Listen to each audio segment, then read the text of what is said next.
Hello, my name is Chloe Mbala, and I will be doing a public service announcement on lung cancer. In this presentation, we will look at the biological development of lung cancer, risk factors, genetic and environmental, treatment options for early detection, and public and individual level prevention of lung cancer. So let's first start with an introduction. The deadliest type of cancer worldwide and in the US is lung cancer. It claims more lives each year from all types of cancer, including breast, prostate, and colon cancer, according to the American Cancer Society. Approximately 80 to 85% of all lung cancer diagnoses are classified as non-small cell lung cancer. Most lung cancer patients die because they are diagnosed with advanced cancer. That means that their cancer has metastasized or spread and they have few treatment options.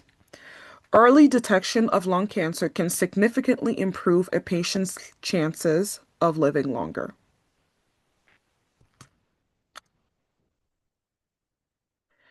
According to the International Agency for Research on Cancer, in 2022, 8 types of cancer were responsible for over 60% of all global cancer-related deaths. Lung cancer was the leading cause of deaths with 1,800,000 plus deaths. This is more than double the number of deaths caused by the second leading type of cancer, which is colorectal cancer. The top three deadliest forms of cancer are significantly higher in mortality rates among males and females. Breast cancer, the fourth leading cause, had a mortality rate of 666,000 in females in 2022. So now let's look at some genetic risk factors. DNA damage can lead to an abnormality called a mutation. A mutation is when there is a mistake in one or more genes that control how cells grow, multiply, and die. Sometimes a mutation causes cells to continue multiplying out of control. There are two kinds of main mutations: inherited, which are those which are passed on by the parents, and spontaneous mutation, which are mutations caused by some type of exposure to the environment. For example, most mutations found in lung cancer patients were acquired as opposed to inherited mutations. The EGFR and KRAS pathway have been identified as frequent sites of mutation in non-small cell lung cancer, thus they are involved in controlling cell growth. Chemicals in cigarette smoke, such as benzene or formaldehyde, will cause DNA damage. But more than that, chemicals in cigarette smoke can also change the way DNA looks in a cell so that it makes the cells grow out of control. Chemically, some will turn normal cell division genes into genes that are going to cause the cells to divide and replicate many times. While other chemicals will chemically shut off the genes, such as TP53, that will normally act as brakes on abnormal cell division. Without the protective brakes, cancer can begin growing at a faster rate. Now we're going to look at some lifestyle and environmental risk factors. One of the most important risk factors for lung cancer is tobacco smoking. A cigarette contains over 7,000 chemical compounds that contain carcinogenic materials such as benzene and formaldehyde, as mentioned before. The chemicals in tobacco products can cause mutations in a person's DNA within the lung cells, which in turn will increase the rates of mutation. Other environmental risk factors for lung cancer are secondhand smoke, radon gas, which is a radioactive gas emitted from homes, air pollution, and workplace exposure, such as asbestos. Repeated long-term exposure to these risk factors greatly increases an individual's chance of developing lung cancer. A healthy set of lungs will be elastic, pink in color, and have an effective exchange of oxygen with the blood. The tiny hair-like structures, which are called cilia, located in the airway, can help remove the debris of dust, germs, and mucus from the airways to keep them clean. However, a smoker's lungs are damaged by the chemical toxins when they inhale, when they are smoking, which causes inflammation and damage to the lung tissue. Smoking causes damage to the cilia so that mucus builds up and creates chronic coughing. Tar also accumulates as a result of smoking, and over time it darkens the lungs to become gray or black and reduces the lungs' efficiency to move oxygen into the bloodstream. The structural changes caused by smoking increase the likelihood for developing chronic lung diseases such as COPD, chronic obstructive pulmonary disease, and increase the risk of developing lung cancer. So, how does lung cancer develop? In normal tissue, cell division is tightly controlled. In other words, cells do not multiply unless it is absolutely necessary. In addition, when a cell becomes damaged, it will die from programmed cell death, which is called apoptosis. The mechanism for this regulation of cell division is disabled by mutation in the case of lung cancer.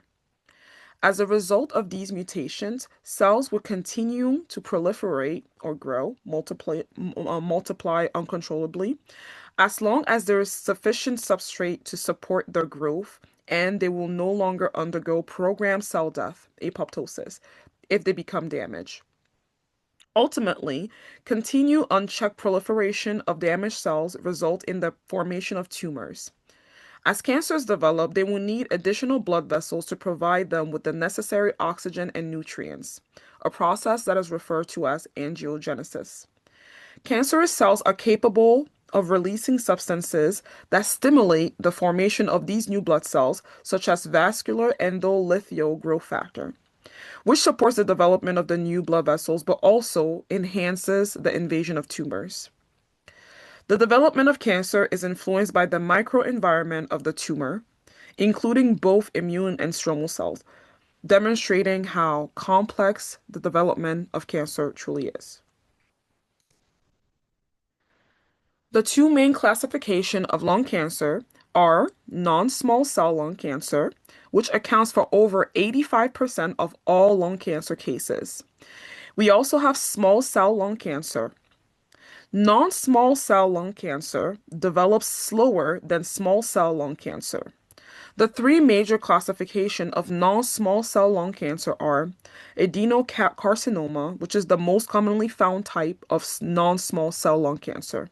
It develops from the same types of cell as those that produce mucus in the alveoli.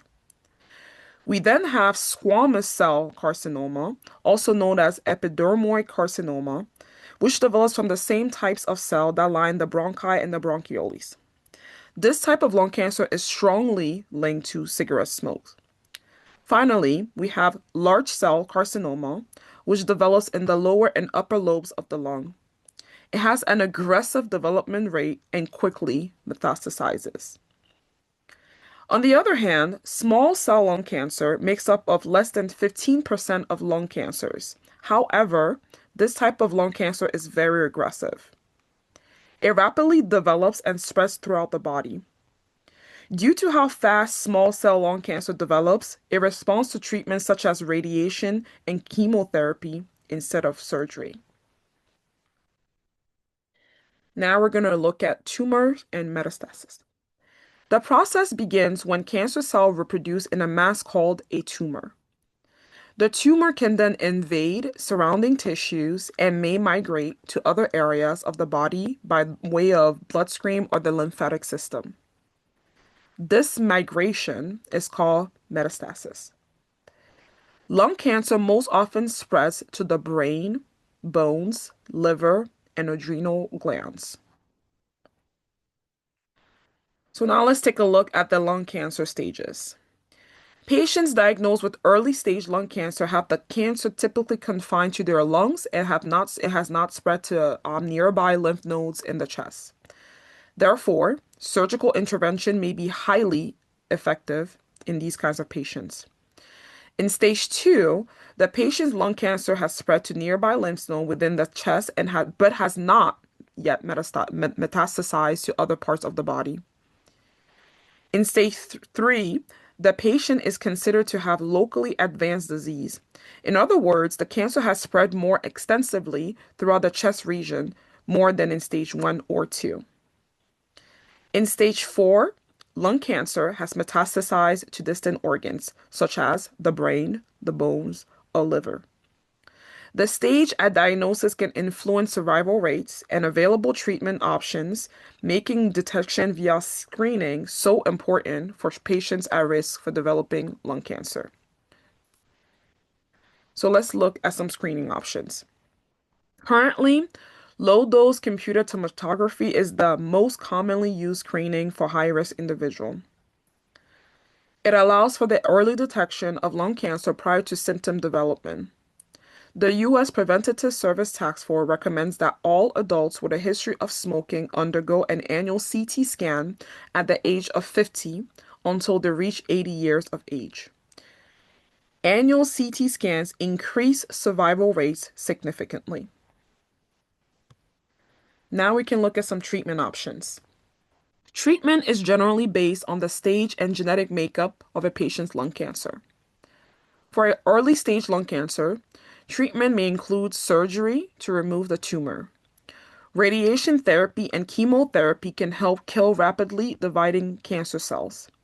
In recent years, new treatments such as targeted therapies and immunotherapies have shown that treating cancer through specific cancer pathways can improve a patient's outcome.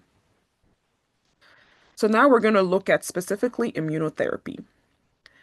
Immunotherapy aids in assisting the immune system to recognize and fight cancer cells. Generally, cancer cells are able to hide from immune cells through the use of proteins such as PD-1 or PD-L1, which activate checkpoint mechanism to limit or stop an immune response. Blockage of checkpoint signaling by drugs allows T cells to more easily identify and eliminate cancer cells. This has improved survival of many cancer with advanced lung cancer.